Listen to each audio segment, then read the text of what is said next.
le verset 1 et verset 2. Il nous dit qu'il y a 24 vieillards qui, eux également, sont assis sur les trônes. Et il y a Jésus-Christ qui est également assis sur le trône de Dieu. Et il y a les anges qui sont présents, qui sont là-bas.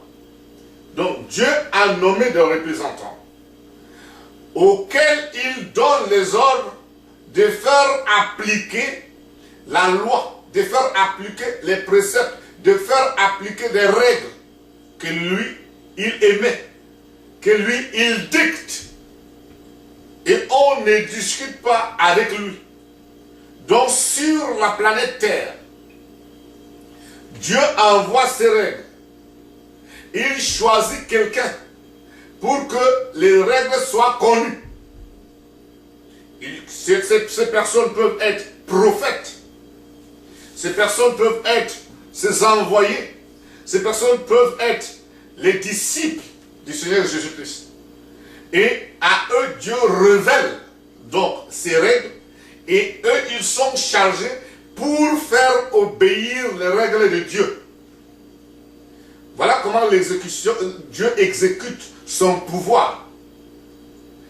L'être humain sur la terre n'attendra pas que Dieu vienne lui dire. Non, parce que Dieu a déjà donné sa loi. Et sa loi est arrivée vers les êtres humains. Et l'être humain sur la terre doit l'appliquer. Voilà comment le royaume de Dieu fonctionne. L'être humain sur la terre applique la loi de Dieu. Et quand il applique la loi de Dieu, il est maintenant responsable devant le roi. Par exemple, si la Bible qui renferme la partie de la constitution du niveau de la terre, de l'exécution de Dieu,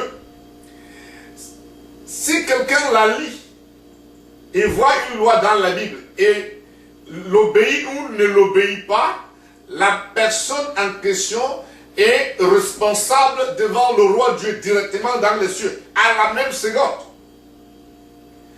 Parce que Dieu est celui qui a mis en nous les éléments que nous avons, la faculté de penser, la faculté de garder, la faculté de se rappeler. Dieu est le créateur, il est l'architecte de l'être humain.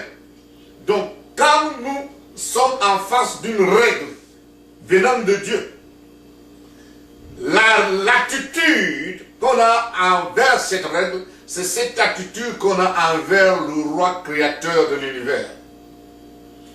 Il faut bien comprendre comment le royaume de Dieu fonctionne.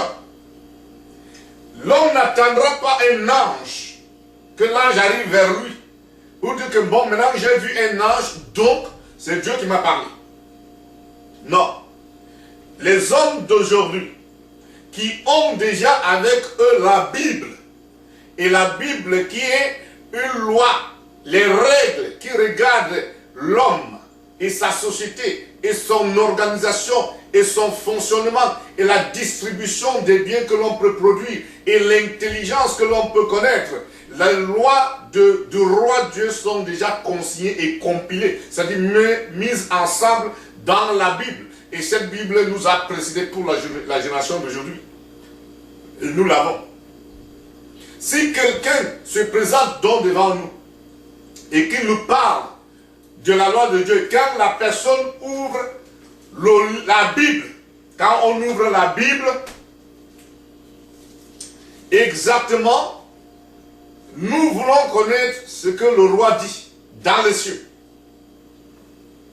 Et à la même minute, nous sommes en contact avec le roi. L'attitude qu'on a envers cette loi, exprime l'attitude qu'on a vers le roi lui-même. Et Dieu, lui, il connaît ce que nous pensons quand nous avons écouté, quand nous avons lu la loi divine. Maintenant, essayons de voir les fonctions des nommés de Dieu. Nous avons vu que son exécutif, c'est-à-dire ceux qui ont la représentation, le pouvoir représentatif. C'est à ceux auxquels Dieu a donné le pouvoir de le représenter. Nous allons voir Jésus-Christ en premier lieu. Parce que Jésus étant son Fils unique, tel que la Bible nous le dit dans le livre de Colossiens. Colossiens nous dit que Jésus est l'image de Dieu invisible. Il est la plénitude de Dieu. Donc Jésus-Christ est celui que Dieu a oint, c'est-à-dire que Dieu a nommé comme son représentant. Il est donc au-dessus de tous. Et toutes les créatures de Dieu sont au-dessous de lui. Et l'écoutent et le suivent. Parce que quand Dieu donne une recommandation à Jésus-Christ, une loi à Jésus, Jésus est chargé donc d'appliquer cette loi dans les univers où se trouvent les créatures du grand roi Dieu. Maintenant, intéressons-nous beaucoup plus sur la terre. Jésus est donc le représentant de Dieu sur la terre ici. Les 24 vieillards, ils sont dans les cieux. On ne connaît pas assez mieux. La Bible ne nous parle pas largement ce qu'ils font. Nous connaissons qu'ils sont assis sur les trônes et qu'ils louent Dieu à chaque fois. Et nous voyons aussi les anges qui sont avec Dieu et Dieu les envoie pour exécuter certaines missions. Et Jésus-Christ également les envoie pour exécuter certaines missions. Maintenant, sur la terre, je vais faire un petit bond sur ce qui nous intéresse tellement. Sur la terre, quel est l'unique représentant de Dieu qui s'occupe des choses de Dieu sur la terre et qui rend compte à Dieu dans les cieux? Parce que le représentant de la terre n'est pas sur la terre. Le représentant de la terre est dans les cieux. Et nous le connaissons, c'est Jésus-Christ. Il a aussi cette lourde charge de représenter les hommes devant Dieu. C'est pour ça qu'il est également appelé intermédiaire. C'est-à-dire, si Dieu veut faire quelque chose sur la terre, il va instruire Jésus-Christ sur ce plan concernant la planète Terre. Et Jésus-Christ pourra lui parler. Et après que Jésus lui ait parlé, Jésus maintenant envoie des anges, envoie le Saint-Esprit sur la terre, afin que les ordres du grand roi Dieu soient connus et soient exécutés. Le Saint-Esprit va révéler donc les ordres de Dieu aux représentants ici, que Jésus a nommés, qui sont ses disciples accomplis. Et maintenant, ces disciples accomplis révèlent donc le plan de Dieu concernant la planète Terre et même concernant certains univers. Voilà comment le pouvoir va de Dieu vers les créatures, notamment la planète Terre. Si quelqu'un dit, moi je connaîtrai Dieu cependant, mais je ne suivrai pas le chemin de Jésus-Christ. Cela est-il possible que la personne connaisse Dieu?